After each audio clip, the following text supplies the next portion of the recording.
Hello, everybody, and welcome to Super Podcast Action Committee, episode 149. We are back. Hello, everybody. Andrew Eisen here, along with Zachary Knight. Hello, Zachary. Hello, how are you? Not too bad. I had a vacation, and I vacated, and it was lovely.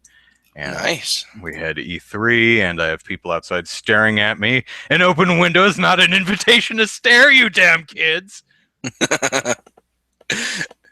Sure it is. Come on. Really? Go away. Stop it. Stupid kid. They're peering over my bed, smiling at me. Kids. All right. So, get off my lawn. get away from me. So we had E3. We have Comic-Con going on right now. Yeah. And it was nice. We spent a long time talking about E3, so I think we got all that out of our system. But yes, we did.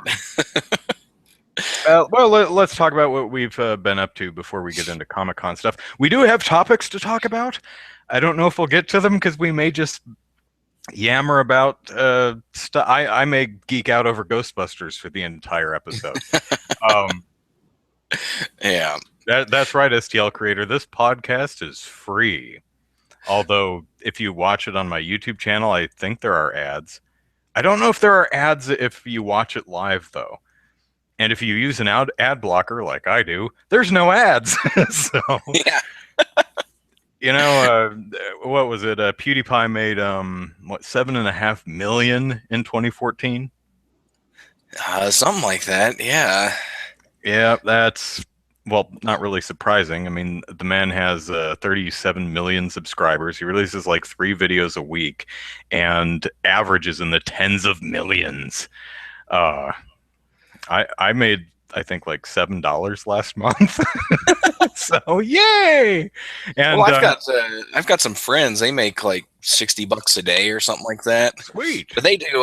They don't do video game stuff. They do videos targeted towards young children. With little cheesy songs. The finger songs and stuff. So, and they've got my friend's brother. He does a similar thing and makes like $300 a day. So, and we had an article on Game Politics. Someone had just hit 1 million subscribers, or 100,000 subscribers, or 100 million subscribers, something. And I bragged that was the Xbox something or other. Xbox someone. And I said, I bragged that I have almost 6,000 subscribers. I'm like 10 short or something like that. So I actually gained a sizable chunk of subscribers. I think over 100 subscribers through the last video I did, which was the exclusive games video, the examination of exclusive games on consoles. Scientifically proving that the Wii U is the best console. Scientifically proving with math that Wii U is best pony. Unfortunately, I mean, it got 6,000 views, which is lovely. I'm glad a lot of people liked it. But I had a lot of people tell me, man, this sucker should be out there, man. IGN and Kotaku and all should be hosting it. It should be like your first. People have said it's my best video. I'm like, wow. Excuse me while I pat myself on the back. And I'm glad to hear things like that, because that one took a lot of writing and research to do. And I ended, as I mentioned in the credits of the video, I had like 3 pages of notes that I didn't even go into the video. I had all kinds of stuff on upcoming exclusives and third-party stuff, and how many games were shared between each console and all. And I just didn't have room for it in the video, so otherwise it would have been an hour long. So I did type all that up in on my blog on IGN. So if anyone wants to read all that, the link is in that video's description. So. If I don't count PC, it's only looking. I do factor in PC as if your game is also on the PC, it's not exclusive because you can play it on PC. But I wasn't factoring. I was only. It is a console focused video. It's looking at the current gen consoles, the Xbox One, PS4, and the Wii U, which is not too dismiss the PC as a viable gaming platform. Absolutely not. Just a different beast from consoles, and would kind of make the video pointless. Uh, because who has the most exclusives? Well, the PC. Uh, One huge reason is there's really where do you chop up the generations? You know, Yeah. you can say, here's all the games on the PS4. And you can say, well, here's all the games for the PC going all the way back into the 70s. You know, Yeah. it's, where do you draw the line? So becomes kind Yeah, of I would say impossible. you would have to draw the line. You'd probably have to put the Maybe, line right around the release of the current console yeah, generation. So games probably just released draw for the line November 18th, 2012, when the Wii U came out. That, you know, anything that came out after that is fair game. We ignore everything before that, but the PC still wins. I mean, yeah. you have there's all kinds of small little indie. I mean, just from E-Bomb's world alone, you're going to have more exclusives there. Nothing really worth a damn, maybe, or little worth a damn, maybe, but still. Um, Yeah, so I actually got some gaming done over the last few weeks, which was lovely. that's good. I went on vacation, visited my mom and my sister. Mom and I played some Dragon Quest VIII, which we did beat, I think, last year. But mom has my PS2 and that game, and she grinds every once in a while because there's post game content, which you have to be like 20 levels higher than you normally would finish the game at. So mom's busy grinding the characters up a bit. We played a little bit of Wonderful 101, but that's hard for a second person who's not playing to watch because it's just so complicated. Because there's 100 little guys running around and doing stuff. Hmm. It's hard enough to keep track of it when you're playing yourself. It's really a chore when you're just observing. So we played Pikmin 3, and I almost beat it. I think we got within about 5 to 6 hours of beating it, and I beat it when I got home. I played Gone Home, which I really liked.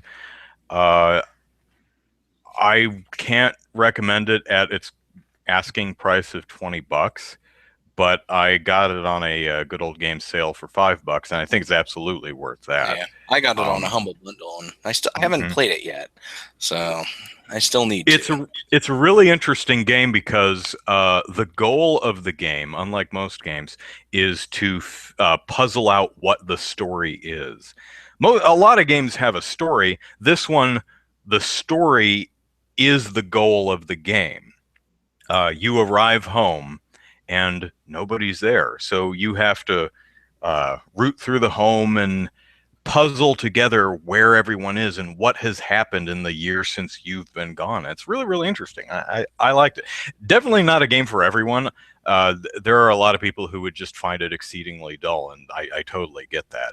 But Yeah, if you like real cerebral puzzle games, stuff where you have to think and put stuff together in your head, I think you might like it. Um, let's see. I also played. I'm in the middle of playing a game called Her Story, which came out just recently. Um, it's similar to Gone Home in the sense that the goal of the game is to piece together the story, what happened. hmm, You are some person sitting at a computer terminal. I don't know if who you are is part of the story or not, at least not yet. And what you do is you have access to interview clips from from several interviews with a woman who is accused of murdering someone. And yeah, the clips are out of order. They're over several different days, and you find them by entering search terms. Like when you first played the game, murder is in the search bar. So you hit enter, and it pulls up 5 clips, and you watch them. And she talks about Larry. So you go, oh, who's Larry? And you type in Larry, and videos with Larry come up. Um, and as you watch more and more videos, you start piecing together more and more of the story and getting an idea of what actually happened. It's really interesting. A couple things I really admire about the game is uh, it only gives you the first 5 search results.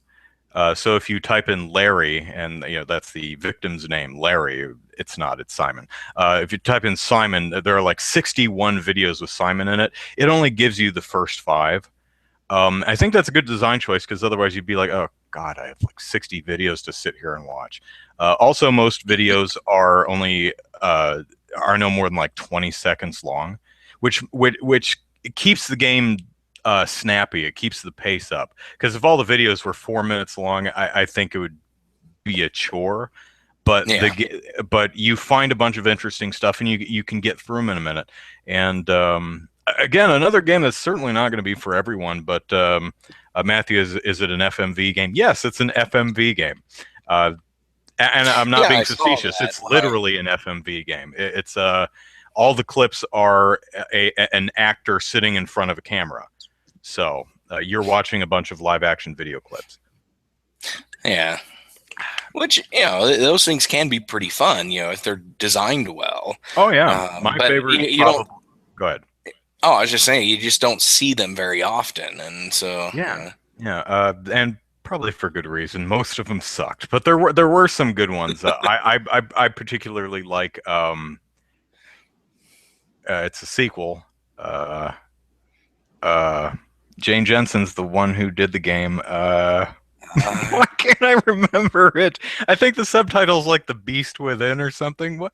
Help me out, Chad. I forgot what the name is, and I feel really bad. Man, I don't remember. Crap. I don't know. The only other one that I can think of just off the top of my head is Night Trap, but That's terrible in an incredibly goofy and charming way, but it is really genuinely terrible. yeah. I gotta look in my library here and see what that is gonna bug me. Where is it? Isn't this interesting as I scroll through stuff?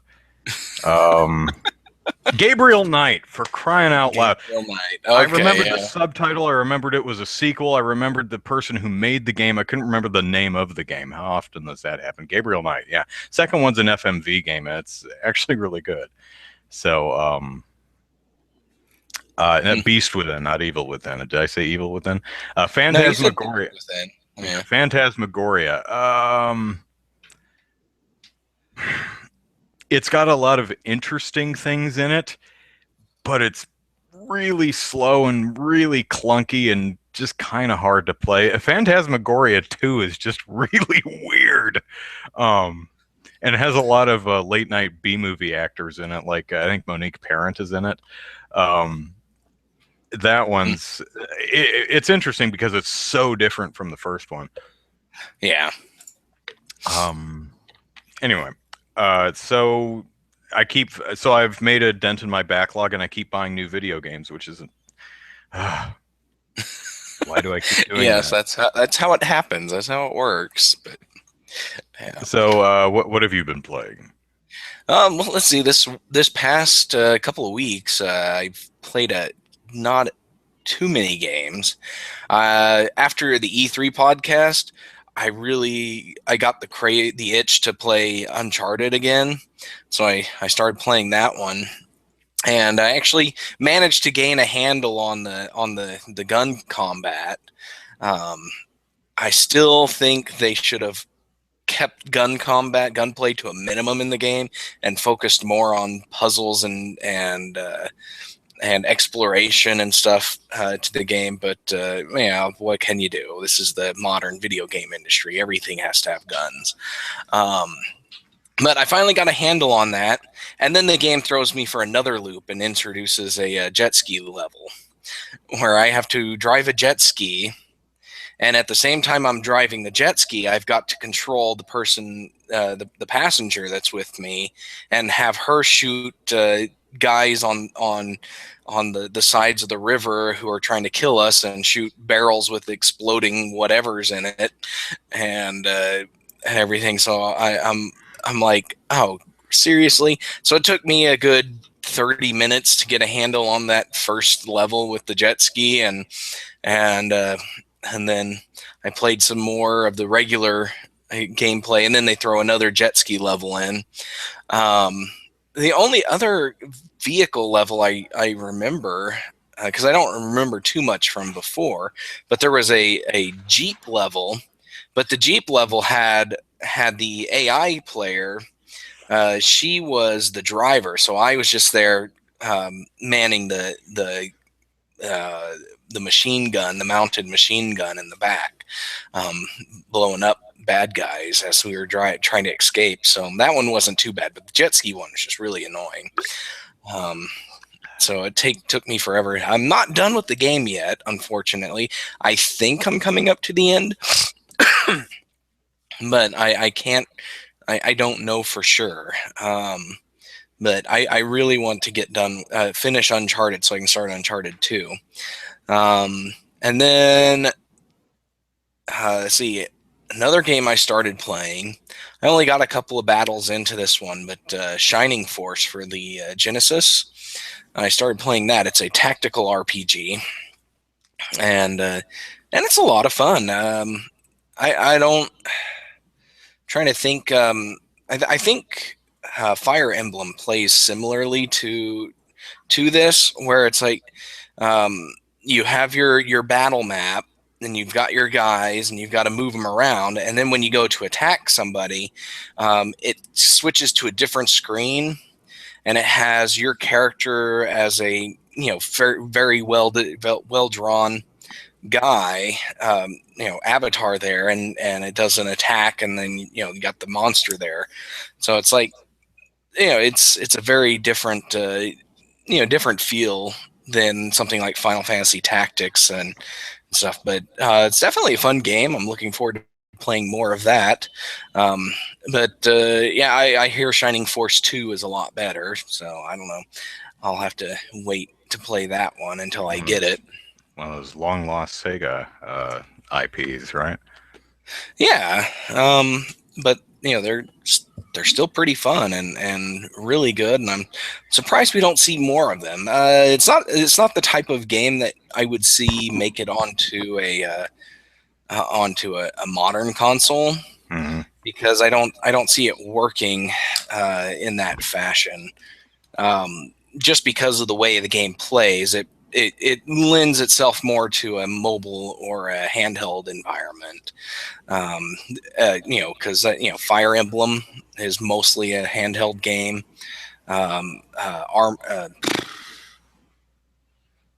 Armored Wars. What is Advanced that? Wars? Advanced Wars. That's the other game. That's the game I was thinking of. Yeah, that's another one that plays somewhat similarly.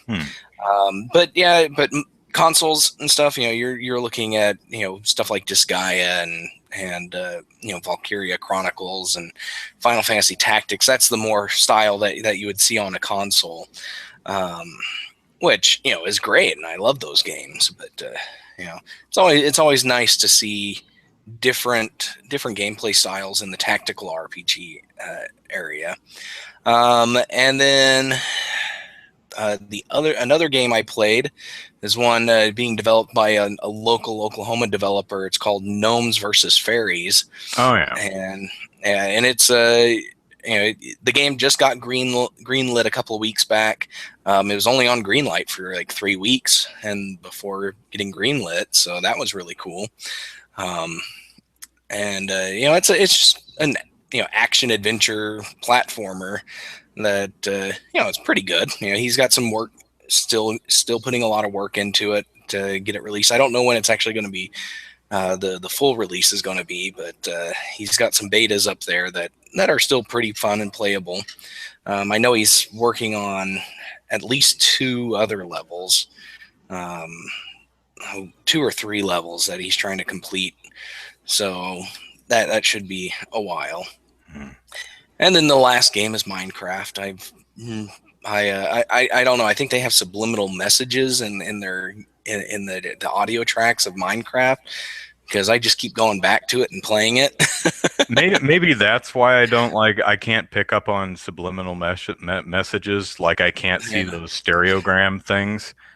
Gone Home actually has in one of the bedrooms in the house, there are 2 stereogram posters, which is a colorful, which is a Yeah. photo, which is a color with a bunch of squiggles, where if you look at it and cross your eyes just right, a 3D image appears.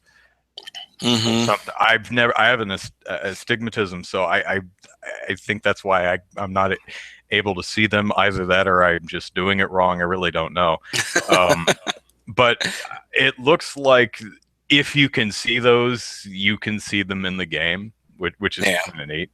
Um, I didn't realize that you could do those on a computer screen. That's if kind you of, can't, then it seems kind of pointless. yeah. I've never tried doing one of those on a computer screen, so I'll have to try that. Mm. But yeah, but I'm having a lot of fun with Minecraft. We can get more into this later because actually it kind of rolls into one of our topics that we're going to be talking about. Tale of Tales, little love letter to violence in video games. but I like it, and there's just a lot to do in Minecraft, and to me, I just love exploring the various landscapes that it automatically generates, and the underground tunnels and all that kind of stuff. I think it's really cool. And so basically my game is, all right, I've got enough stuff here to go and mine for a couple hours, and then by the time my last pickaxe breaks, my inventory's full of everything that I've mined, so I'm going to head back up and rinse and repeat. And so That and then well, I'm also, but yeah, but I'm But I'm also getting also the into the guy who building spent aspect. 70 some hours in Monster Hunters hitting a rock with a stick so I could get one item to build a sword. So, not my Yeah, proudest moment, but I got it. yeah, but I'm really getting into the building part of it. We recently bought the PC version Did because you my build a wife. giant phallus yet?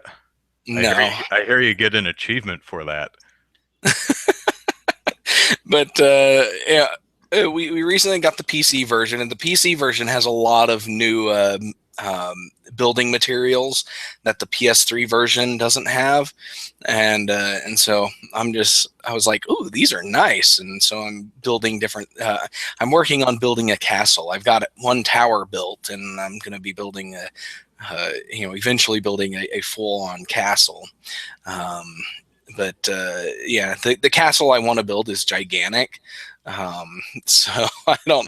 And I'm doing all this in survival mode because there's creative mode where you've got an infinite Where you supply don't of have to every worry about material. the cactus monsters. Yeah, you don't have to worry about the monsters, and you don't have to do any mining because you've got an infinite supply of every material in the game. Ah, the win button. Yeah, and so that's creative mode, but I'm in survival mode where I have to, if I want granite, I have to go and dig until I find granite and then mine the granite, and and so on, and so it's very very interesting. Takes me a while to build stuff, so but that's part of the fun. The fun. The fun. So, Yeah. what happened to your fire alarm that's kind of hanging from your ceiling in the back there?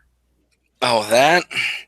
Um, we have like 20 fire alarms in this house. We're renting this house, so for some reason the the landlord felt they needed to put a fire alarm in every room and then like 5 in the hallway, and then so one of them decided to run out of batteries or run low. The battery started to run low, and so it started to chirp.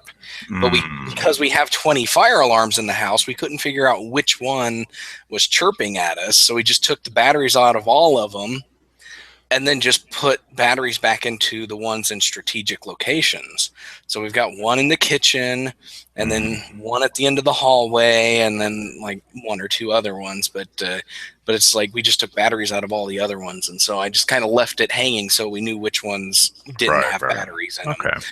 So. All right. So Comic-Con, any big exciting news for you coming out of Comic-Con this week? I haven't been following Comic-Con as much as I do like E3 and GDC and stuff, but some interesting stuff. I been seeing the Ghostbusters things coming out. Well, it's because And I've been geeking out about it on yeah. Game Politics all week.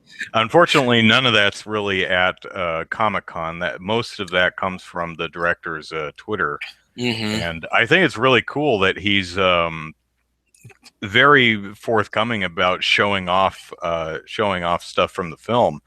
Yeah. Unlike other directors who will, no, I'm going to lock the entire movie in a box and you can't see it until premiere. Uh, the director first he tweeted an image of the suits, which look exactly the same, save for some orange stripes across the chest and arms, kind of like fireman reflective tape. Mm-hmm. Other than that, they're the tan flight suits with a patch on the arm, with the Yeah. Ghostbusters logo patch. These also have shin guards, though. In addition to the big utility boots, they have Yeah. shin guards. Well, when you're chasing a ghost, through a building, you really don't want to bust Kick your a shin coffee on a table. coffee table. Oh! Yeah. No, you go ahead and catch the ghost. I'm gonna hold my leg. Then he showed a picture of the new proton pack, Mm-hmm. It's a which very nice design. I like it. is a great. What I like about it is it's recognizably a proton pack, but it's a new take on it. Yeah. It doesn't go as far it's not as far a redesign as the Extreme Ghostbusters cartoon went with the equipment, which I hated. Oh man, Actually, the Green cartoon Ghostbusters was just the that cartoon was show. fine. I couldn't stand the Yeah. design.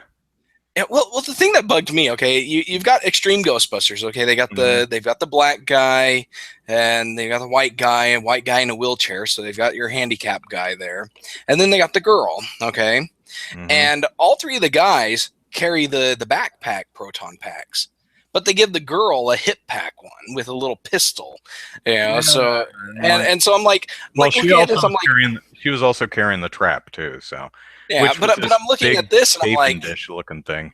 yeah, but I'm looking at this. I'm like, okay, if you can build this proton pack into a hip pack, why not Why aren't just give all of those them to the doing that? other Yeah. guys too?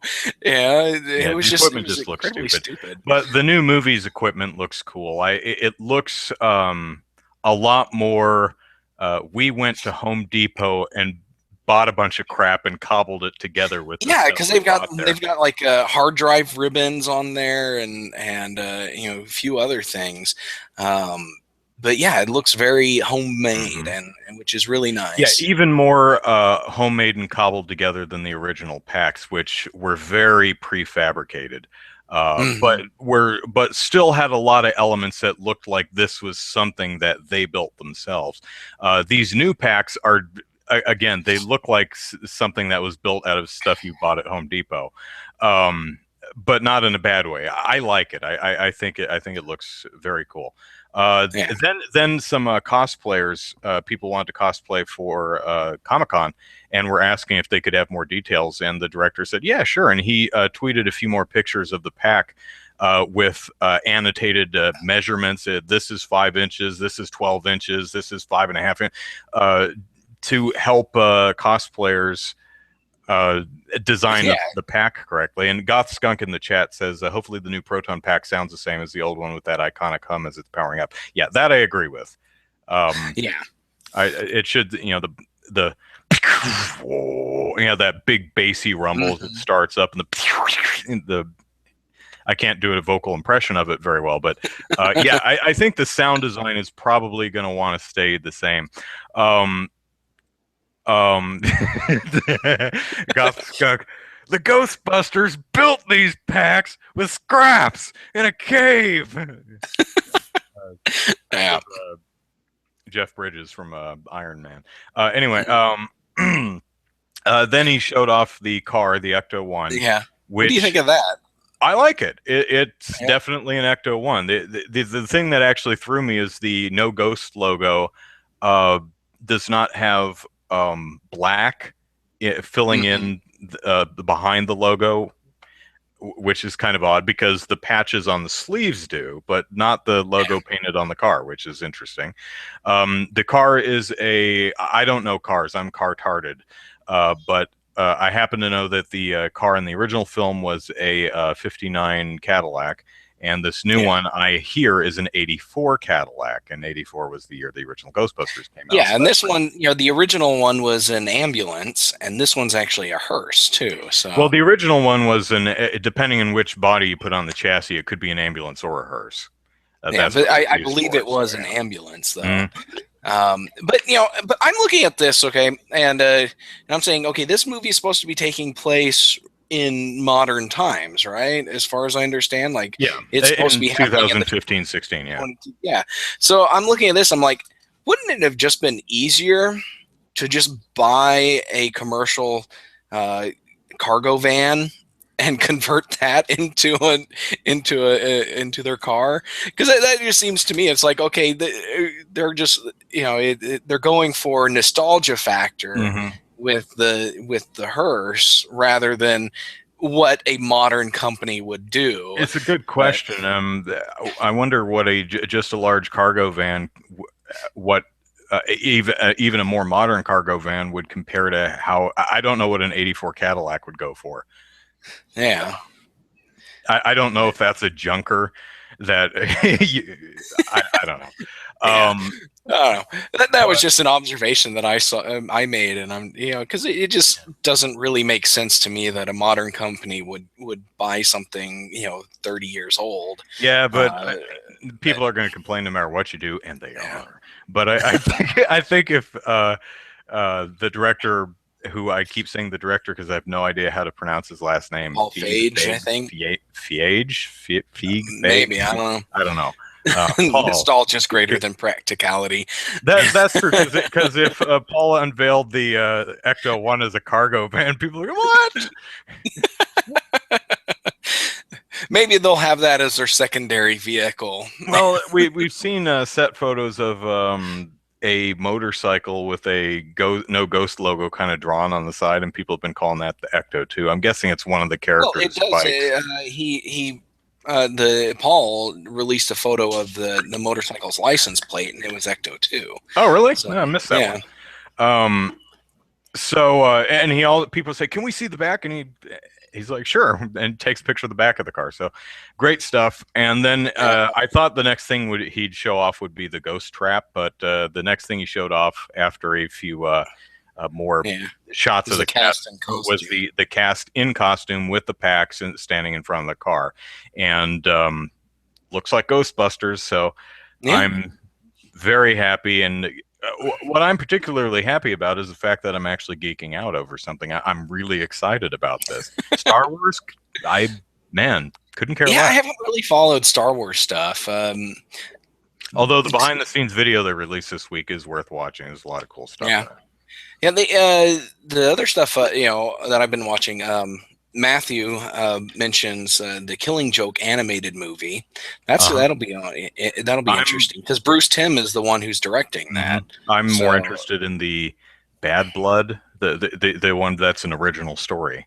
Yeah, I like adaptations just fine, but I find myself more interested in the new story. Yeah, but it'll be interesting to see what they do with the Killing Joke. But and there was that, and then DC and IDW announced a Ninja Turtles Batman crossover comic. Yep. Mm-hmm. That's going to be very interesting because apparently Krang transports the Ninja Turtles and everybody through a dimensional gateway into Gotham, and the Ninja Turtles and Batman will team up. But they're going to fight first, of course, because that's what they got. That's what superheroes always do in crossover comics is they fight first and then they team up. And so it'll be interesting to see Batman and the Turtles fighting each other. There was that. And then, I'm super into Marvel movies right now. And so, we've gotten a lot of new footage and trailers for Ant-Man, which I'm excited to see. Did that come out today or is that next week? That doesn't come out until August. Really? I thought it was July. I'm pretty sure it was August. But someone look up the date. I think it's July 17th. Let's see here. Ant-Man. I was going to dump July that 17th. Okay, that's next Friday. Okay. I thought that was in August, but yeah, July 17th. Cool.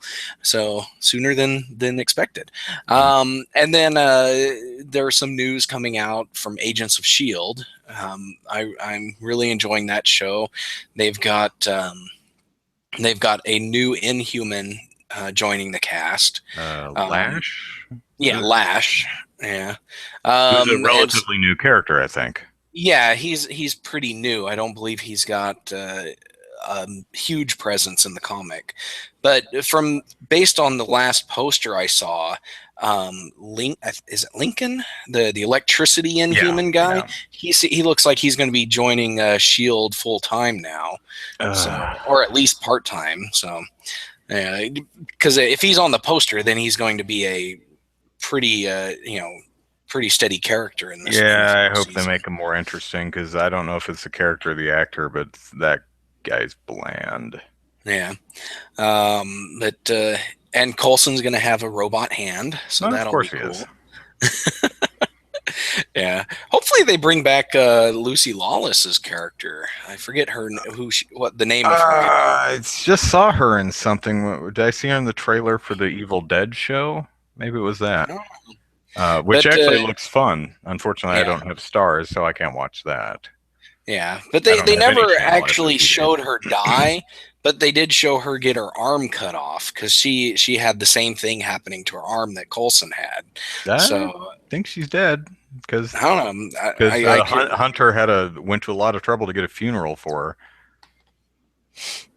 Yeah, I don't know. Matthew points out that Marvel is nuking everything they don't own the movie rights to, like a Fantastic Four. Yeah, kind of childish, but kind of funny in a way too. Yeah, kind of. They disowned the Fantastic Four. They sent all the mutants to outer space or another dimension. Well, no, they're in their own dimension. This massive crossover event they've got going on that created a pocket universe for the for mutants. And so we'll pull them right out of that pocket as soon as we get the film rights. But yeah, there's so lots of interesting stuff coming out. I'm trying to think. Did you see the Batman v Superman: Dawn of Justice trailer? I did not. Did they release a trailer recently? Yeah, a day ago. I missed that one then. Yeah. Here, Batman. Apparently, Gotham is like the city. Oh, are you by Zachary? No, my 2-year-old decided to open the door and she left it open. Okay. But, man, when I had 6 kids, I thought I'd have privacy. I don't know. What is this? What was I saying? Oh, Batman v Superman: Dawn of Justice. Please change the title for the love of fluffy kittens. Batman. Movie trailer. Right. So, apparently Gotham and Metropolis are next door neighbors. Like these cities are right across the street from one another. Because interesting. Batman runs what it seems like is Batman was there during the end of Man of Steel where Superman and Zod were thrown down. And he sees from what I understand is it's his building, and so people he knew. Oh, he's pissed. You knocked over my building, you son bitch. Yeah. You're Bruce Wayne. Buy another one. But it shows him standing there covered in dirt and hugging one little girl who was orphaned or something, and looking up at all giving Superman the stink eye for causing so much destruction. And he says, I am so pissed at Superman for causing so much wanton destruction that I'm going to cause a bunch of wanton destruction to bring him down.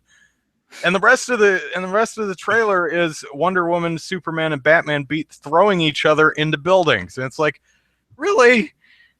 Guys, you can't be pissed at Superman knocking buildings over and then knock buildings over to teach him a lesson. It doesn't work that way, but that may just be the trailer. It's gonna be just a trailer. That's another thing I never really got was that whole argument that now I only saw the movie once in the theater, so maybe I'm not remembering this correctly.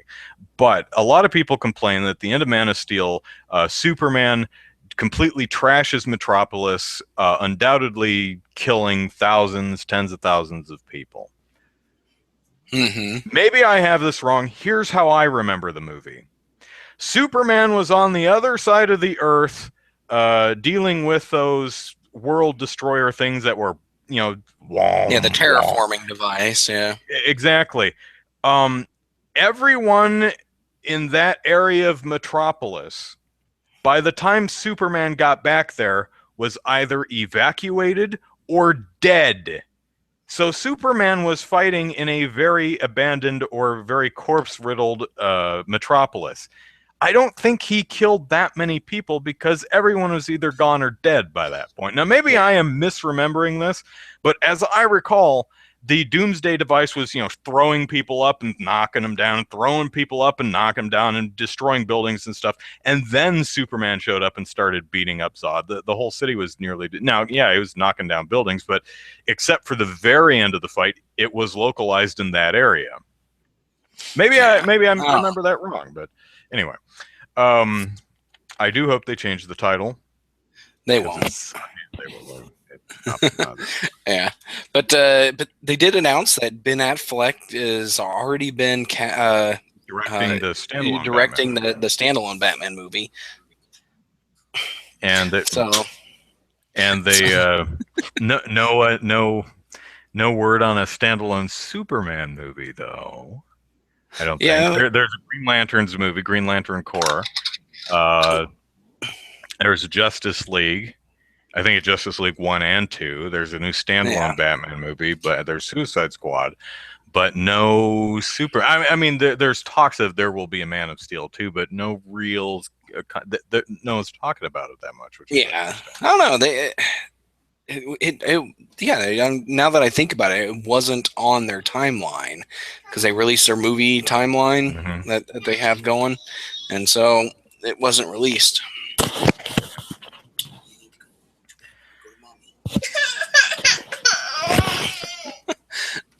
Didn't like that one. No, she didn't.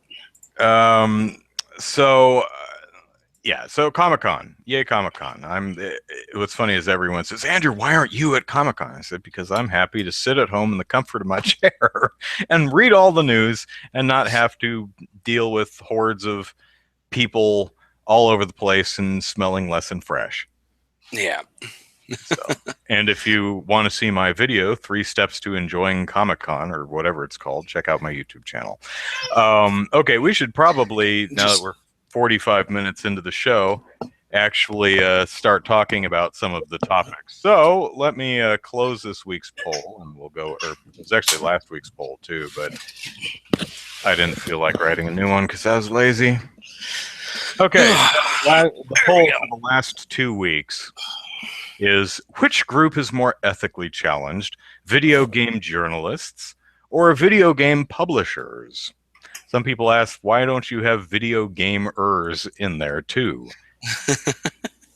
I thought about it, but decided against it. I guess because video game players are not held to playing a video game is typically not our job, so we're not held to any ethical standards for doing it. Yeah, but my way of thinking is that video gamers are not really in a position of authority where ethics would be called into question. That's also everybody.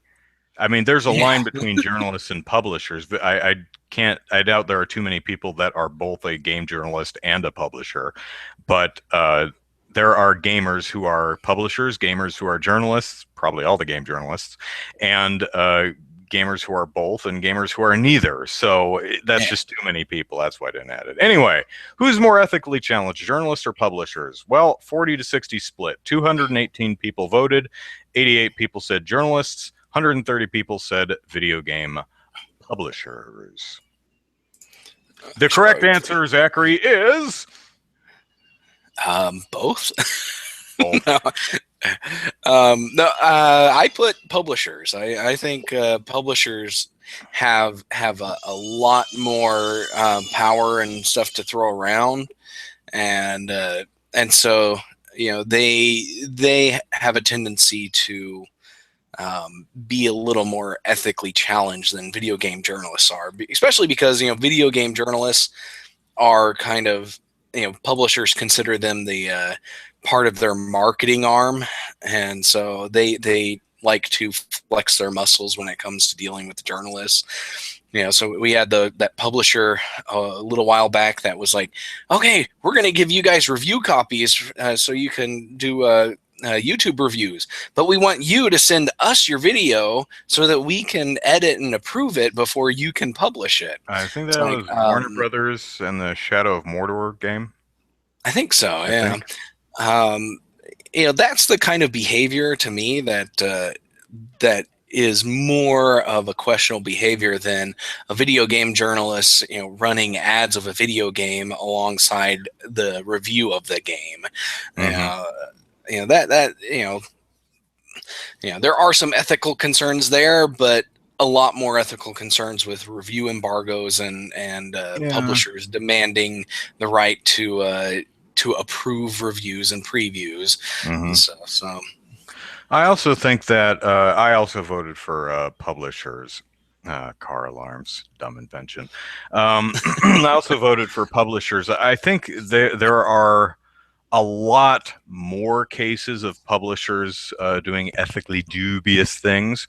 And I also think that the things that publishers get into are a lot more damaging than anything that a game journalist could do when acting unethically, unethically. Gonna have to look that one up later. Because what are some of the unethical things a journalist could do? Well, they could take money. They could take money. They could write a false review. They could write a good review for a crappy game in exchange for some type of favor, right? An actual ethical concern of games journalists. But that kind of pales in comparison to the crap that publishers can get through that can actually harm the consumer. Stuff like DRM, stuff like all the taking advantage of on-disc DLC and pre-orders and season passes, stuff like releasing a game that doesn't work. You can lose. You spend $60 on the PC version. Now, granted, there are actually refunds for that, but a couple of months ago, you bought $60 for Batman Arkham Origins. Same exact problems. Yes. Same company doing the PC port. Game did not work in a lot of areas, and Warner Brothers actually said, we are not going to fix it because we're too busy making DLC. I'm not kidding. I may have the wrong game and company. I think I've got the right game and company, but that did happen. I think that was Warner Brothers. Yeah, I'm pretty sure that was Warner Brothers and Batman Arkham Origins. And it was broken in several key areas, and Warner Brothers said that won't be fixed. We're busy making DLC. That is horrible. So these kind of things that publishers, Activision, Ubisoft, EA, probably some of the big ones, that they get up to, all the crap that game journalists can do, that stuff pales, in my opinion, pales in comparison to the crap that publishers get up to. Yeah, and that's and when it comes to publishers, I'm going to rag on Gamergate here for a bit. Go ahead. But they Gamergate went after Kotaku because they felt I forget the journalist's name. I don't really care. Nathan Grayson. They felt that his relationship with Zoe Quinn called his reporting into question. And I'm like, okay, I guess that could be a question. What exactly did he do? Oh, he wrote this little blurb in a larger article about her game months before he met her. It's like, okay, there's that, and I could see, and then what was the other one? I'm trying to think of there was another example from Kotaku, Patricia Hernandez. Not from, I don't know if it was from Kotaku, but there was a journalist who who backed a Kickstarter or a Patreon or something of a game, and I don't know. Well, Just I think both Kotaku. Well, Kotaku is definitely called into question by some in GamerGate over things. Is it Stephen Totillo? I think at Kotaku, Stephen Totillo, right? I think, yeah, Some of what he was saying as far as the policies for his writers regarding Patreon. Some people didn't agree with that, but there were some other sites. But credit where credit's due.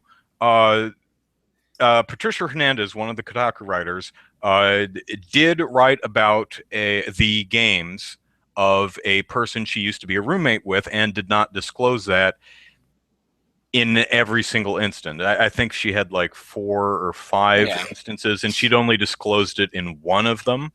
Now, that is actually true. That did happen, and that is something she very arguably should have disclosed. But that's kind of weak sauce. I mean, yeah, compared to some of the stuff the publishers, Whoopi, I mean, Patricia yeah, Hernandez did not disclose that she was the roommate of the person she wrote a 3-sentence paragraph. Hey, this indie game is kind of neat. Check it out. You did not disclose that she was a former roommate. Oops, you're right. And they added disclosures, and all was right with the world. yeah. Well, but continue on this, at very early days of Gamergate, Mhm. I was called into question, called out because I didn't Happened to me too. disclose that I backed games on Kickstarter that I reviewed or wrote about. It's like, what? Okay, I backed this That's game. how I bought the game. I'm buying the game, and you're calling me into question for writing about a game that I bought? How am I supposed to get games to review if I can't buy them? Yeah, it's an interesting question, right? Because there's a lot of consternation about how a reviewer obtains a game. Can you buy it yourself? Some people say, well, if you buy it yourself, you're investing your own money in it, and then you're biased. Okay, well, the publisher gave me the game, and so now it's okay, right? Well, other people will say, well, no, because now you're somehow indebted to the publisher, and you're more likely to give them a good. It's like, well, how the hell do I get a game to review then? Um, for those Yeah. of you who don't know, the SPJ, the Society for the Preservation of Journalists, Society of Professional Journalists, sorry, are having a airplay event, a GamerGate discussion, I think in August. Mm-hmm. Not sure who's on the panels yet. I think there's supposed to be some representatives of GamerGate, some representatives of not Gamergate, and a few ethics experts. So hopefully that discussion will answer some of these questions. What is the most ethical way for a game journalist to obtain a video game for review? Is it best to buy it him or herself? Is it best to get a review copy from the publisher? How do Kickstarters come in here? How does Patreon factor into that? Hopefully that event goes off and these are the questions that get discussed, because I find that stuff really, really interesting. And Laxter says just rent the game from Blockbuster. yeah. Gamefly. So while both publishers and journalists have ethical hurdles to leap over, and both publishers and journalists occasionally trip over or sometimes plow straight through those hurdles or go around them. I'm losing my analogy here. I guess. Continue. I guess. I still think that publishers are the most ethically challenged, both from the frequency of violations and from the enormity of the effect on us, the consumers of the violation. About the worst thing a journalist can do is write a bum review, and then it's like, wow, one of the 80 reviews I can read for this particular game is crap. Yeah, I'm sucks. Yeah, but I mean, especially if it's someone you trust, but hardly that big of a deal in comparison.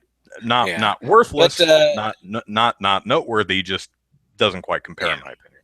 But I would just say, one final thought on this is that, if you want a really good answer for, a really good and easy way to figure out the answer to a question like this, okay, video game journalists and video game publishers both have a similar target audience, in the gamer. Yeah. Okay, so they both have um, a modicum of authority and control over the gamer, but which one of the two has control over the other? That's where you can get the answer to which one has more ethical challenges, because only one of them does, and that's the publisher. The publisher has more strong, they have more power over the journalists than journalists have over the publisher. So that's the easy way to figure out the answer to this question. Okay. All right. So let us move on to a new topic, and this new topic is Tale of Tales. Tale of Tales, I actually had never heard of until we wrote about it this week. That's not exactly true. I had heard of the games it made. I wasn't quite familiar with the company behind the game. Tale of Tales is, pardon me, Tale of Tales is one of those arty developers. They do a lot of really experimental work. A lot of the not game kind of games, stuff, the kind of stuff you normally think of, stuff like Dear Esther, Gone Home, things like that. A lot of their games are, you are in a place. Do you choose? There's one game called The Path, or Don't Stray from the Path, and if you walk along the path, the game's a minute, but you could stray from the path and see what else is out there. What I found notable, and I've been reading a lot about them in the last few days, is a lot of developers found these games, which none of which were known or real critical successes. A lot of developers really found these games inspirational, and in some of and cite Tale of Tales games as a creative inspiration for the types of games they're making today. In fact, the guy behind the Vanishing of Ethan Carter, I think it's called, directly cites one of Tale of Tales' games as an inspiration for the Vanishing of Ethan Carter. One of Tale of Tales' more recent, the most recent game is called Sunset, in which you play a maid cleaning up some dude's apartment during some war or something. And I think it's supposed to be making some type of class commentary type of thing. And you might ask, why? How is it fun to go into some dude's apartment and clean his underwear to the background of some Revolutionary War or something going on? And that's kind of the what I point. understand about the game is that there's some mystery of some sort that as a maid you can explore. Like you can explore this guy's literal and figurative dirty laundry. Yes. And so that's what makes this game interesting. I think the maid is a spy for the Resistance or something like that. Really, really interesting ideas. Maybe not, certainly not something that's going to be a four quadrant appeal. That's definitely going to be a niche title, but to me, it sounds interesting. It might be something to check out. However, what order do I want to tell this in? I'll tell it in this order. Tale of Tales, and yes, Laxter, that actually is the company's name, and I agree it's kind of a silly name, but they announced a while in response to Sunset only selling 4,000 copies. They said, we're done with video games. We're done with video games. We're going to do something else, because obviously video games aren't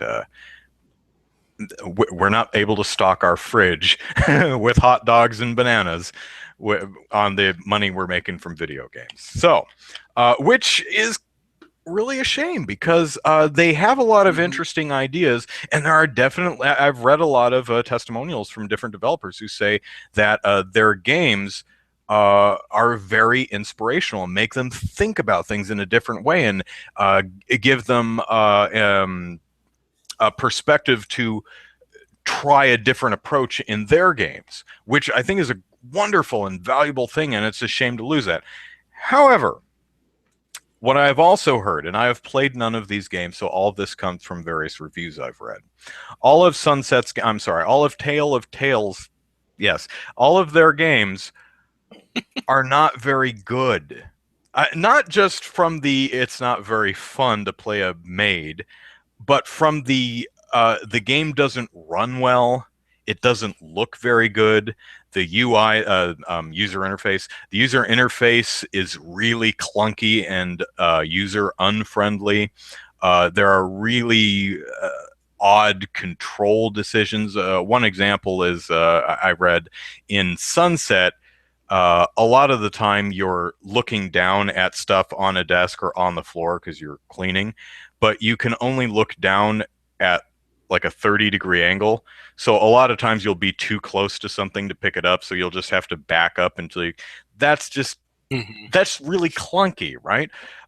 So I think one of the biggest issues with Tale of Tales is games not connecting as well as they might have otherwise is they just weren't that technically proficient. They didn't run well. They've got clunky UI, so on and so forth.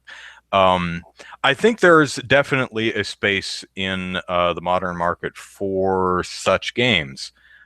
We have seen some. Gone Home has done pretty well. I hear Her Story is doing pretty well. Yeah, Papers, Please was a huge success. Journey was a Uh, big one. right. Even Dear Esther, which I mentioned earlier. But these games actually the interface is fine. They make sense. They look pretty good. They run really well.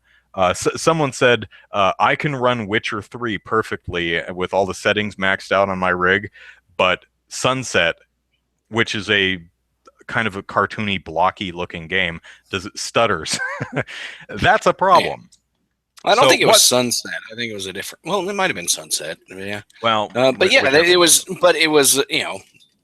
Your point stands that the game, looked like an older style game. A game that you might have seen 15 years ago on PC, but ran worse than than a modern Mhm, mhm. AAA style game.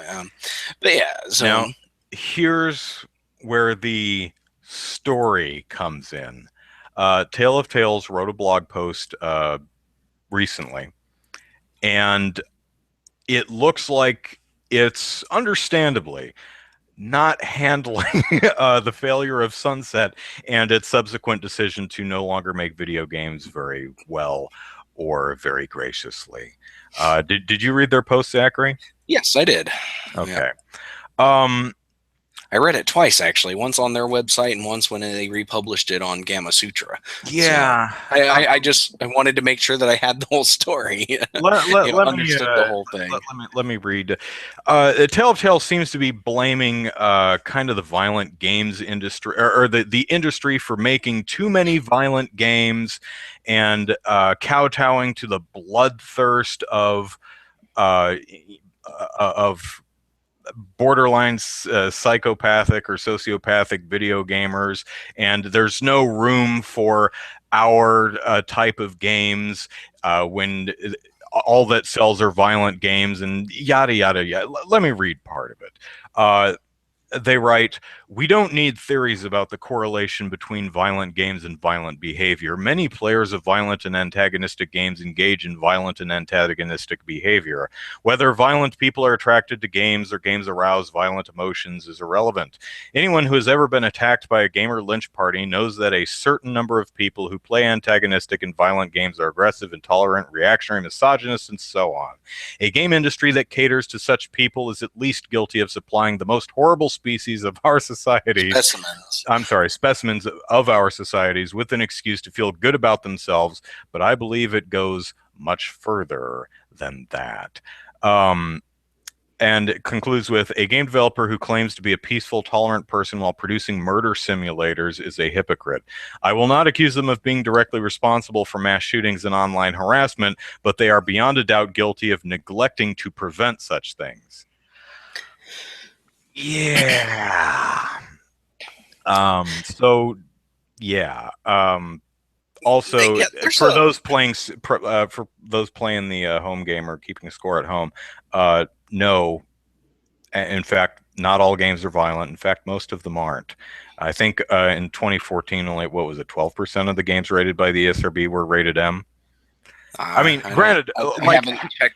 the stats recently. Yeah, it's like half and half. It's usually a fifth or so of the games are M rated, but about half of the games in the top 20 are M rated. So Yeah, violent games but are okay. definitely popular, but it's not all violent games. Some of the Well, best-selling games are but it sports also games and The Sims. yeah, but it also comes down to, how do you define violence? Yes, you've got violence like Call of Duty and GTA and Mortal Kombat. You've got that kind of violence, but in a sense, Mario is violent as well because you attack things. Your core your core interaction with other characters in the game is To jump on to its head and eliminate it. jump Yeah. on, kill them in some way. So in a sense, that's violent. Yes, it's cartoonish violence, but it's still violence in a sense. Um, I find myself, I recognize that it's going to be very hard for a lot of people to look past the rhetoric in this article, in this blog post, and they're gonna stop at the rhetoric and not going to cut down to the meat of what this is, and I find myself that I sympathize with these guys. I don't share the rhetoric, but I sympathize with these guys. There's this comment or comic from a while back where the first two panels are game designer thinks of the best game design ever, and the second panel is and he adds guns to it. Yeah, that is how a lot of people see the games industry, and Mhm. it's not just it's not just people outside the games industry, the mass media and politicians and such. It's also the publishers. If they see a game, they if they want a game to be successful, they're either going to target a wide general audience with an e-game, or they are going to target the the gamer class, the gamer crowd, Mhm. and and with that, they say, okay, what sells to the gamer crowd, and it's violent games, and so that's what they designed.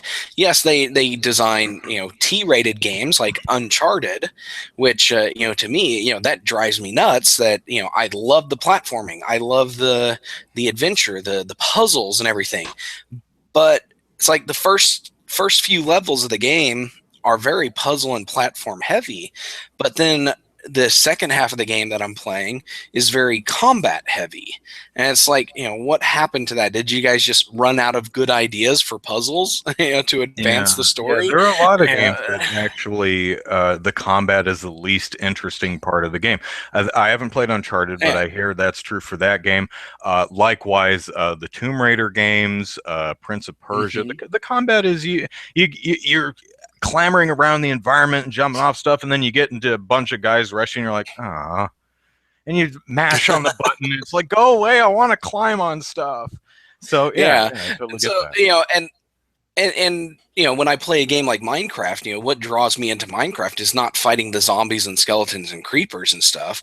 It's exploring and creating and building and stuff. That is what made Minecraft popular.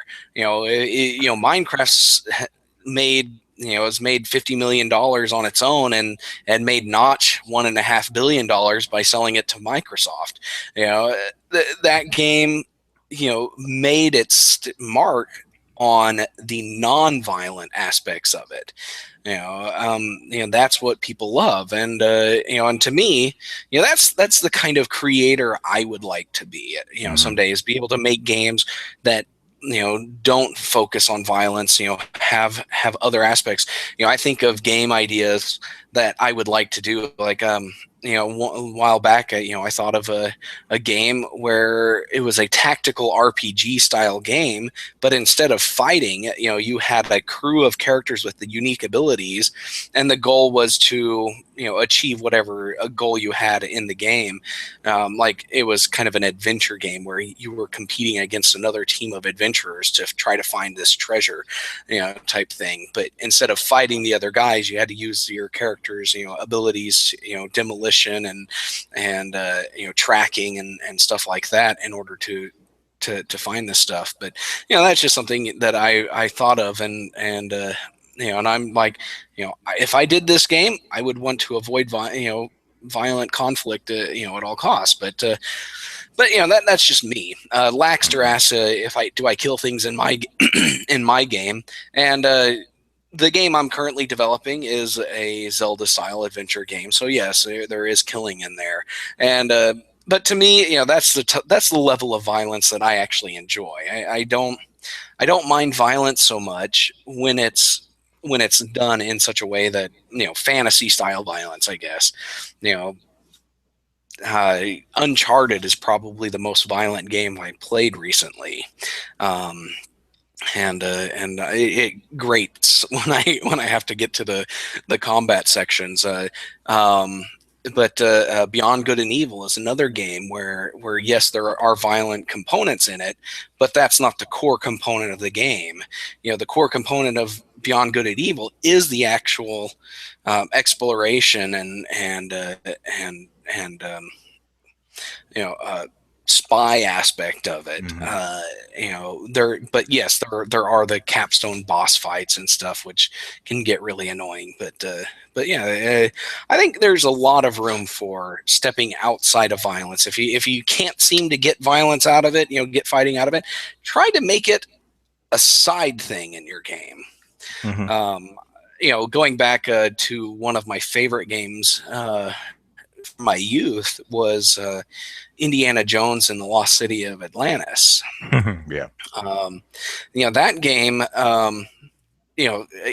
if you wanted to, you could play it in two paths. You could play a path where you focused more on puzzles and exploration stuff, or one where there was a bit more fighting with Nazis and stuff. But you never wanted to do that one because trying to fight Nazis with the numpad was just really annoying. But it was nice to have that choice and say, okay, I want to, instead of fighting Nazis in order to advance the plot, I want to rebuild a generator and to advance the plot, that sort of thing. That was cool to me. I like that. Heading over to YouTube right now. Hello, Brimstone. Kickshaw Brothers says, if you only had non-violent games, only puzzles, building, and simulators, man, gaming would be boring. I'm glad we have the variety we do. That's just me, though. Bloodborne is very violent, but it's also very good. It's all a matter of perception. I don't think violence in games is really a problem at all.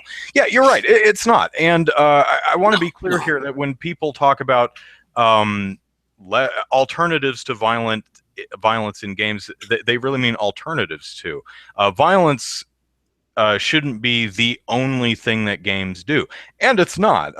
We've talked about Her Story, Gone Home, games like that. Really no violence in these games, and they're great. And it's not, I want to see less Call of Duty, Manhunt, Postal, things like that. No, I love those games. I love Doom. I like it when heads explode. I like shooting stuff. It's great. I love violent, gory games. I do. But I also like puzzles, and I like different approaches. It's why I like Gone Home and Her Story so much, because they're a really unique approach. So yeah, variety is exactly it. But yeah, variety is a great thing. And if you really want to see variety in gaming, check out the tabletop scene. The board game scene, and I'm not talking about the board game aisle at Walmart or Target. I'm talking about the board game collection at your local comic book shop. You check this out, check those games out. There are tons of games out there, and a lot of the most popular ones, no violence at all. my brother and his family and my family, we get together occasionally, and one of the games we like to play is Forbidden Island, and the goal of the game is to work together as a team to get all four of the idols and then escape on your helicopter. And if you're not working together as a team, you're never going to achieve the goal. There is no fighting, no violence in that. Another game I like to play with is a game called Dominion. Crack there, Dominion. And this game, it's a competitive game, but the goal of the game is to be the one at the end of the game with the most property. You play the game, you get cards that you can use to get more gold or mess with the other players and stuff. But the goal is to get all the property and be the one with the most property at the end of the game. And so, there's that. Goth asks, do they make single player board games?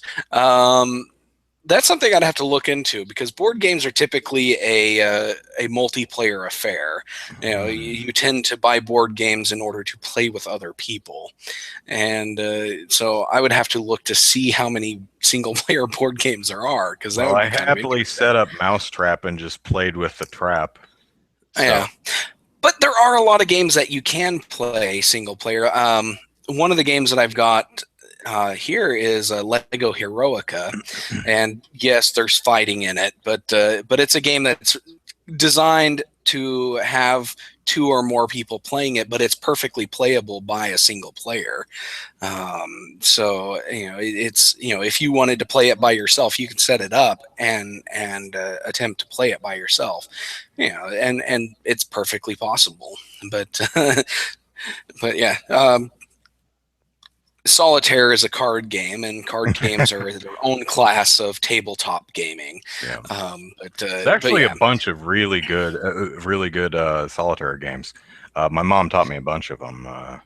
Anyway, back to Tale of Tales. The question I have is, this post did little to endear Tale of Tales to a lot of our readers, yes, and a lot of gamers and developers.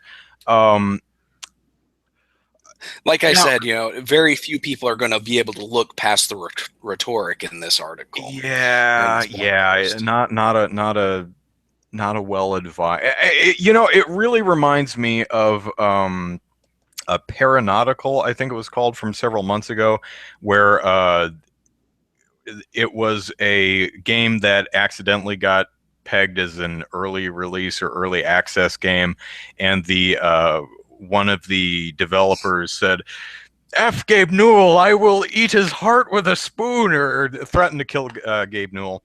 And then they pulled the game off, and he got fired, and then he came back. A whole bunch of stuff happened. I'm wondering, and this guy eventually said, I should not use Twitter because obviously I have too much. I have to wonder if Tale of Tales won't a month later come back and say, you know what, this blog post was too far. It was silly. We were just really hurt because we've put a lot of time, a lot of effort and passion and money into projects that are important to us and we really believe in, and it hurts when no one cares, when we're not successful, when we can't make a living doing what we love, when not a lot of people share our enthusiasm and passion and love for something that's so meaningful to us, and we overreacted. Or maybe they'll keep this attitude and point of view till the end of time. Do you have any guesses on where that might go? I don't know. I think it depends on if they ever decide they want to get back into games. Laxter mentions that their article sounded like, well, we won't be making games anymore, so let's burn all the bridges. All the bridges, all the bridges. So yeah, there is that subtext in there that they just don't care about video games anymore. Yeah. But I think they actually care. But they themselves got burned, and so they were really upset. But I'm sure if similar art style games started to gain more prominence and acceptance in the industry, they would probably be excited to see that, and they might make an attempt to come back. That all depends, though. I don't think I couldn't put a timetable on that, though. So. Yeah, I'm just wondering if that's the rhetoric in this blog post, if that's really what they believe and what they feel, or if it's a lot of sour grapes and a lot of working through hurt. Lord knows, I've had people say mean things to me that they didn't really totally mean, just because they were upset with me. I'm not going into details about that one, but moving on. Did I make things uncomfortable? Sorry. All right. Last thing I want to say about Tale of Tales is I know a lot of us may be inclined to say, well, piss off you after that blog post, but hopefully all of us can at least lament the loss of a source of genuine creative inspiration for our game developer brethren. Because a lot of game developers really looked to Tale of Tales and games like those as different perspectives, new ways of looking at things. It's, I didn't think of that you could do that in a video game. That's interesting. Let me think about that and put my own spin on it and put it in my own video game. We've just, if they never come back, if Tale of Tales never comes back to video games, they don't have that anymore, and that is sad. I think. I think that's a genuine loss. I can't say I really appreciated the tone or wording of a lot of that blog post, though. But we'll see what happens. Yeah, we'll see. And that was classy. All right. So, Gothskunk, if Phil Fish won't come back, Tale of Tales won't either. Not that the two are related. Yeah, it's interesting. Tale of Tales I have never heard of until now, so I don't know how Phil Fishy they were prior to this. So it's really hard I for me don't to get gauge. the impression that they were Phil Fish was very antagonistic when it came to things like Twitter and stuff, and I don't get that impression from Tale of Tales. I think they were generally they were generally interesting and cared about what they were doing, and the people who played their games. But yeah, I think it's not quite a Phil Fish here.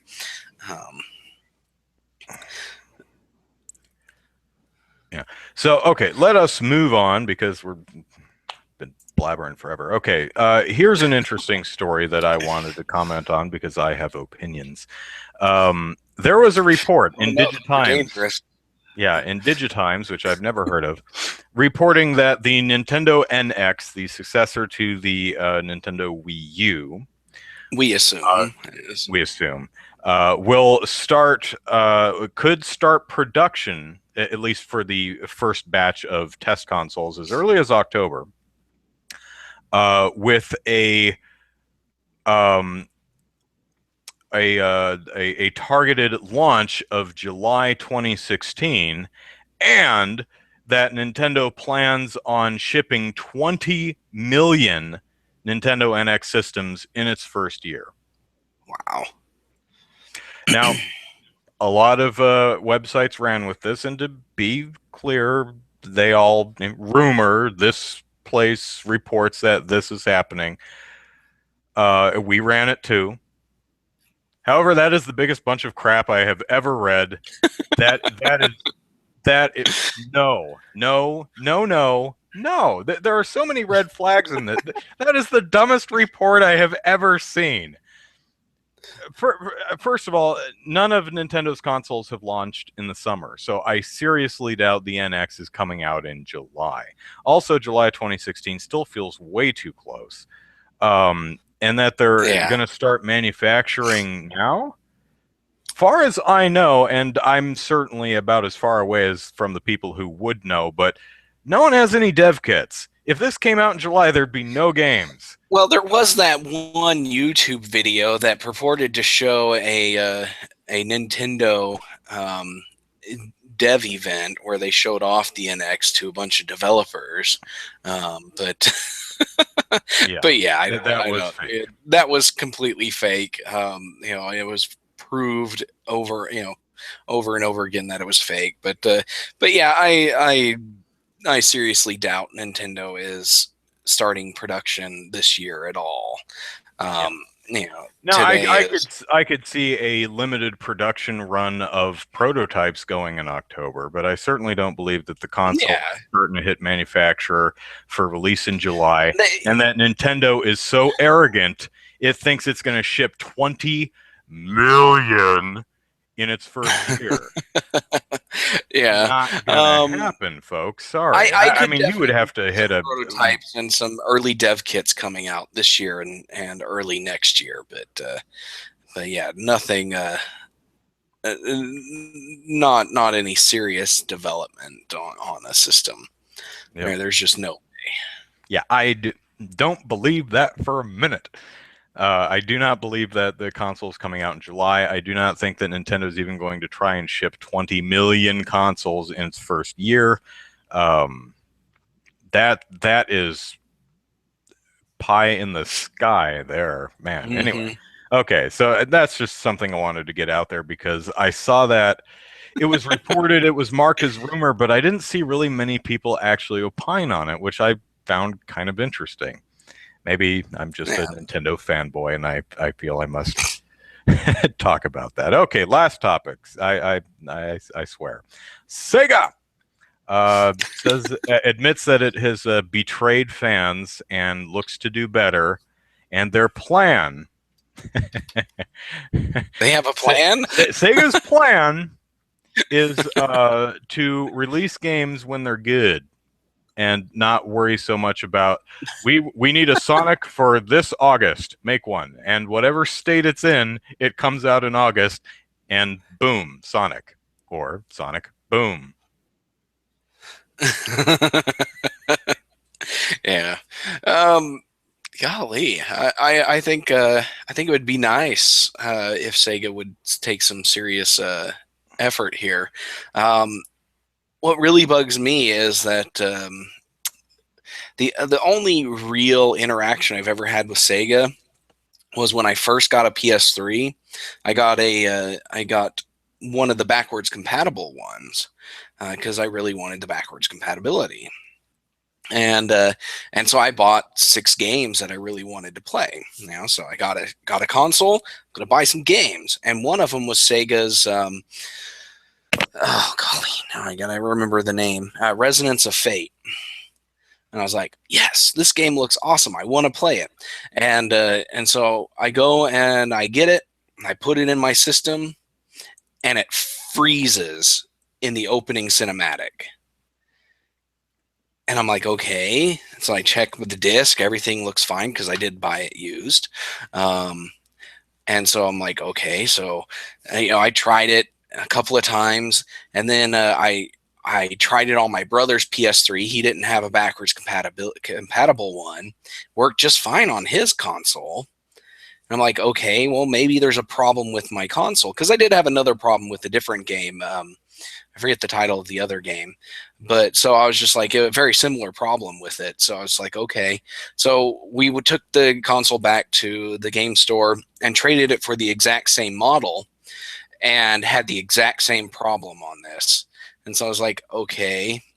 And so I emailed Sega's customer support, and I'm like, hey, I'm having this problem on this particular one. And I looked through their forums, and I found an entire 10-page long forum post about this exact problem with this exact model of PS3. And Sega was like, nope, it's not our problem. It's Sony's problem. I'm like, oh, you got to be kidding me. So, but the game works fine now because we got rid of that one because that one the disk drive actually broke on us.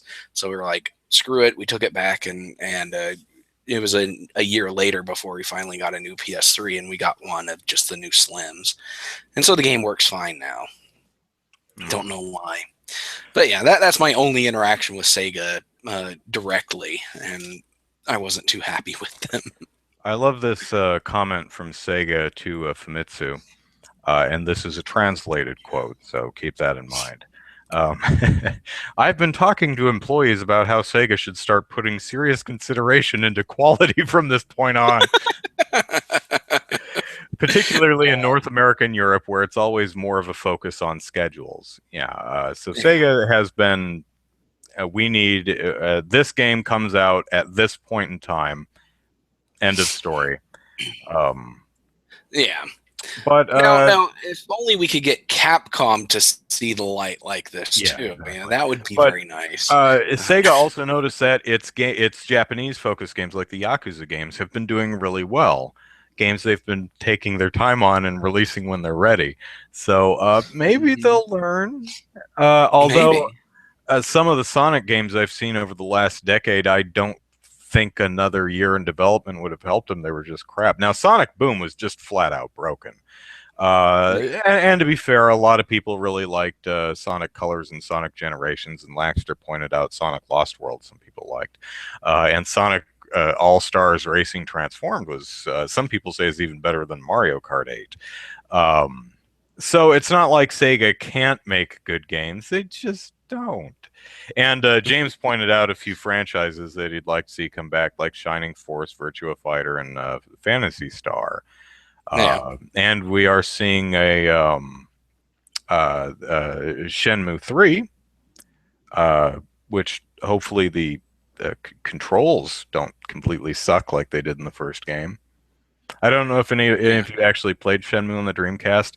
It was really awkward. You moved with the D-pad, but you looked with the control. You turned your head and looked around. You can move the camera with the control stick, and to interact with something, you'd walk up to it with the D-pad and then move the control stick to try and look at it to get Ryu, is that his name? I forget the character's name. To focus on it, and then you could slowly interact with it, which kind of animated like his hand was the crane game and would drop down and pick things. So awkward. Great game for the time. Really hadn't seen anything like that. I'm being mean, but the game really is great and has earned its place in history. A lot of charm in that game. I just don't understand why what's his face wears a Band-Aid on his cheek forever. He has like this bandage on his cheek, and it's a permanent part of his design. He wears it forever. Anyway, maybe he hemophilia, is that the word? No, the one where you can't produce clots. Yeah, but just in my left cheekbone, or yeah. Ryo Hazuki. Okay, so Gaming in 808 says, "Man, I love this podcast." Well, thank you very much, Gaming in 808. Yes. but I think a lot of game developers and publishers really need to learn this same lesson, and and I think Capcom is the big one that comes to mind, because they've really crapped on their fans a lot recently, with the endless DLC for their Street Fighter games, the pre-order and specific retailer bonus content, that sort of stuff. The completely ignoring the Mega Man fans. They just decided they wanted nothing to do with Mega Man, and that ticked a lot of people off. And then making Breath of Fire 6 a mobile game. Seriously? Did you not learn from EA? Watch EA fall on its face with Dungeon Keeper. Release it on the 3DS if you didn't want to make a full-blown console one. Shoot, I'm not sure which one came first, but I have trouble seeing any publisher watching EA faceplant with Dungeon Keeper mobile and then saying, "I want me some of that action." Yeah. Come on, guys. Oh, just I flashed my iCarly pink DS here. I picked up at a yard sale for $10. It's really awesome. Get you one. What, what exactly is iCarly? Is it a show? It's a Disney Channel show. I've never watched it. I just picked up the DS. I was like, yeah, I can get this DS and give it to my kids. Yeah. So is iCarly like an Apple product? Is she sold by Apple? Is she like a maid robot thing? I guess. I don't know. I have the iCarly. It vacuums my living room and Yeah. and chatters and talks to me about stuff Yeah. like politics. I I hate my iCarly. Shut up. I don't care about what the GOP's got up to this week. Just want to play video games. Go vacuum, iCarly. Yeah. No, I've never seen the show. I think my kids have watched it a couple of times, but yeah, I don't know. So All right. was it really cheap, the DS? Yeah, it was $10. Oh well, there you go. And I could probably scrape this off because it's just one of those decals that you can get from the store. Yeah, Gaming in 808 says, as much as I like Capcom games, yeah, and they do make some great games, I've grown to realize they make a lot of scumbag decisions. Yeah, like, a lot of Resident Evil 0 and Revelations 2, and Resident Evil 0 HD and Resident Evil HD, and Revelations 2 being for everything but Wii U. That's a scumbag decision right there. Yeah. So, okay, so I think we are done with the podcast. I think so. We've been chatting for an hour and a half. A quick story, because this was mildly amusing. I told my QA lead, Tom, a guy I work with at work, we were chatting about something, and I bought a new couch. And I said, yeah, so tonight I'm going to break in my new couch. And he says, whoa, I just stop right there. Don't tell me any more of this. I do not want to hear this, Andrew. I know you make videos for the internet, and I don't want to watch them now. And I looked at him with my head cocked like a confused dog. And I said, I'm going to break in my new couch by planting my ass on it with a bowl of popcorn and watching 300 Part 2. What are you thinking, you sick puppy? Incidentally, the 300 sequel, Rise of an Empire, I didn't realize that it is simultaneously a prequel, a sidequel, and a sequel. It takes place before, during, and after the events of 300. Yeah, I believe there's scenes where they're like, it's like, oh, you just missed such and such character who was a character in the first 300. They do that kind of stuff in there, at least according to Everything Wrong with Video, CinemaSins. So. Oh, I should probably want. They have a 300 Rise of the Empire everything. I should watch that, because I just watched the movie last night. All three of the 300 movies. The movie is actually maybe more interesting than it is entertaining. I think 300 is far and away the more entertaining film, but the sequel's definitely smarter, has more nuanced opinions, has more things to say, and apes Zack Snyder's style pretty well. That is some of the chunkiest, gooeyest blood I have seen in a film in quite a while. It's digital and made for 3D, but it's cartoony, but it's consistent, so it works. Laxter says, "Is that where the couch is staying? Right in the middle of the room?" Yeah, that's where it's sitting, right in the middle of the room, because right there is my television, which is now mounted on the wall instead of sitting on the dresser. My dresser is now in the bedroom, which my tube TV is going to sit on. So the couch is looking right at the TV. So it's a multi-quill, says Goth Skunk. Yes, a multi-quill. It's a prequel, sidequel, and sequel all at once. But I enjoyed it. Let's see. Mom and I and my sister, we saw Mom and I saw Jurassic World, which is entertaining, hard not to be. It has dinosaurs in it, impossibly stupid. And that's the problem you run in. That's the problem when if you don't have someone sabotaging your dinosaur park. The reason the dinosaurs get loose is because you're stupid. And oh, biscuits and gravy are the people in this film stupid. I mean, this is one of the safety was Yeah. not a concern at Jurassic Park. Yeah, Anyway, how it should have ended really pointed yeah, out a few of the most terrible decisions there. yeah. They point out things like how come you don't just have a moat around the enclosure like every zoo ever? Why is there an Indominus Rex sized door in the Indominus Rex paddock? Were you planning on letting it out to go walkies? Were you really going to move it? Get a crane. You have a It's like, crane. That's how you feed the damn thing. yeah, it's Um, like, well, why can't let's put electric shock modules embedded in the skin of all the dinosaurs so that if they get or start acting up, we can shock them into submission.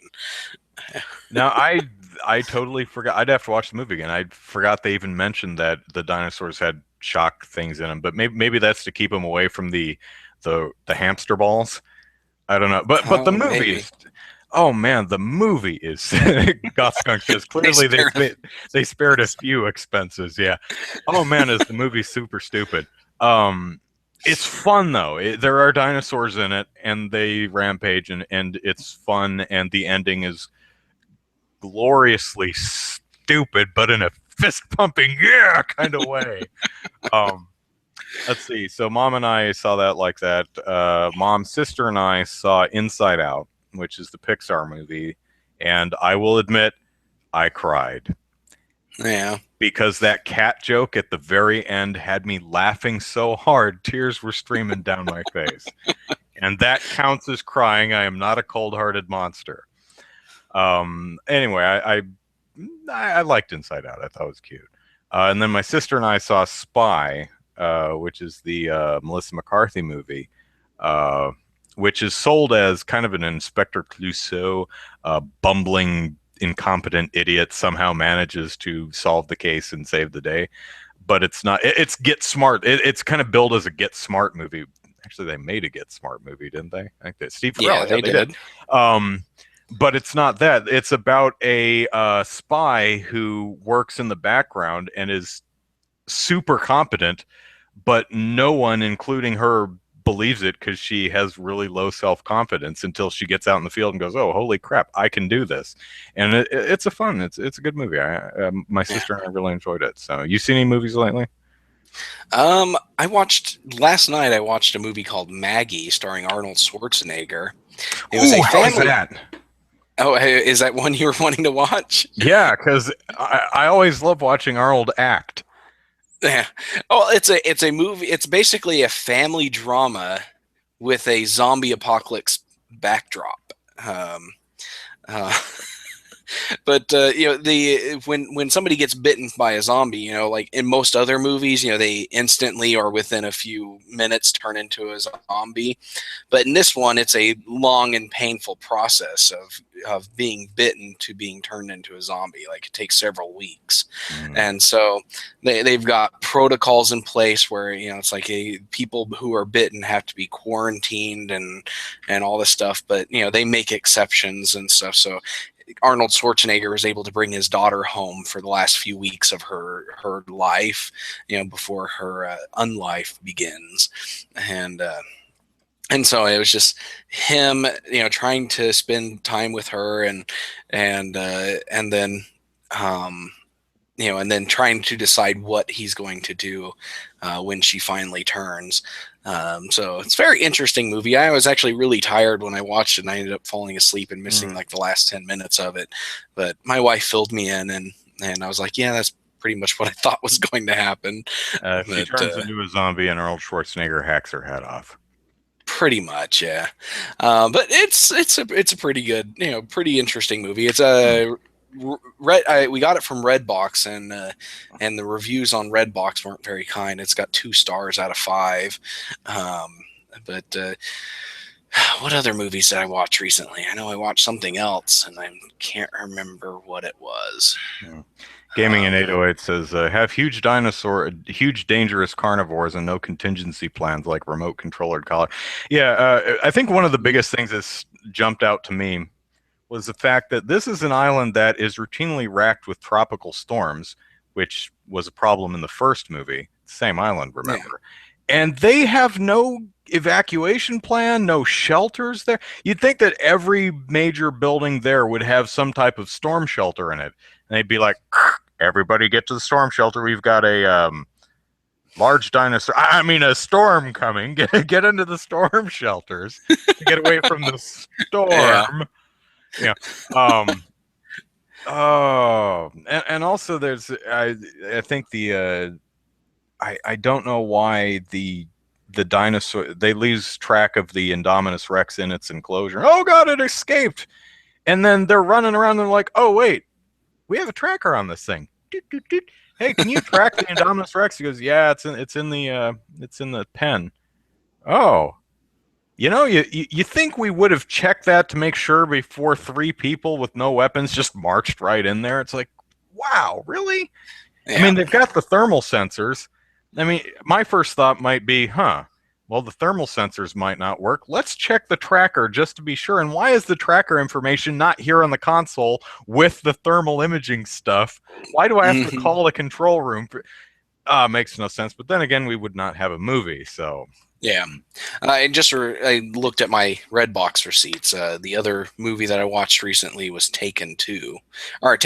Sorry, not as good as the first two. Not nearly as good. And the Taken 2 kind of sucked. Okay. Taken 2 was pretty bad too. But yeah, this one was really bad, and I kind of saw the twist at the end from a mile away. And in Taken 2. And Taken 3. Oh, okay. I was going to say there's a twist. In fact, there's a twist in that one. There's a twist in that the editing is so bad, I'm not sure what happened. I mean, it's like, I think Liam Neeson killed the guy. Did he lightly shove him? Did he impale himself on like a coat hook? What happened? The editing is so bad. Yeah. Other problems I have with Jurassic World or stuff is... there's a bunch of weird things that are never established, like, hey, do you still have those matches? You mean the matches that were never set up at all? What are you talking about? Man, there's some I've often made fun of the X-Men movie from 2000, Halle Berry's Storm line, one of the worst lines in movie history. Do you know what happens when a frog or a toad is hit by lightning? The same thing that happens to everything else. It's like, oh, the theater physically groaned at that line. Yeah. Jurassic World has a line that's probably that bad, and it's the kid. The Raptors and the Indominus Rex are squaring off, and the Raptors are losing, and the kid goes, "We need more teeth." And even the characters in the movie look at him like, what? And it takes everyone a while to go, oh, you mean it would be nice if we had, like, more raptors? Yeah, we need, what? We need more teeth? That is the clunkiest, most ham-fisted dialogue I've ever heard. Oh, it's so terrible. But the movie has dinosaurs in it, so I still thought it was fun. And what's really sad is it's... Jurassic World has broken every box office record in the entire world. Oh, yeah. Well, it's got dinosaurs in it. So, and the next one, I think the military is going to try to weaponize the dinosaurs, and it's not going to work, and you're going to have raptors with machine guns running around, and so maybe it'll be what Reign of Fire should have been.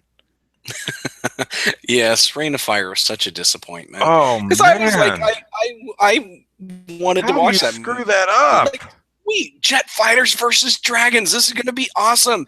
And it's like terrible. We get a 5-minute montage of the world being devastated, and so you miss all the jet fighters versus or dragons things. I was like, that's so sad. I wanted to watch jet fighters fighting dragons. I mean, there are movies that have such great premises and then end up sucking and depress you so much you just want to sleep for a week. That's how I felt after seeing Reign of Fire. I was just like, I don't want to do anything. I don't want to eat. I just want to lay in bed and mope for a week. Life has no joy anymore. Reign of Fire sucked the joy out of life. Yes, it did. Okay, that's enough out of us. Let's get out of here. All right. Thank you, everyone, for putting up with us for 2 hours. We will have a podcast again next week. I think we're done with all the vacations and E3s and holidays. And I think so. Yeah, for a while, anyways. we should be back probably at our normal time, 6 p.m. Pacific Standard Time, next Saturday evening. So hope to see you all there. Let us plug our stuff and be out of here. Pardon me, Andrew Eisen here. Eisen is the last name. Plug it into YouTube. You'll find my YouTube channel along with my latest video called Exclusive Games Wii U Wins the War, which is a scientific look at the superiority of the Wii U, which is completely inarguable, unassailable, factual. And I also, it's 10 minutes long, but I still had like 3 pages of script notes. So I typed all that crap up on my blog. You'll find the link in the description. That talks about upcoming exclusives, third-party games, games that are on both platforms, how many games each platform has that are rated 70 or above on Metacritic, all kinds of fun facts. So check that out. Twitter at Andrew Eisen, and Facebook is Andrew Eisen YouTube. So follow me on Twitter. I promote my stuff and I say goofy stuff.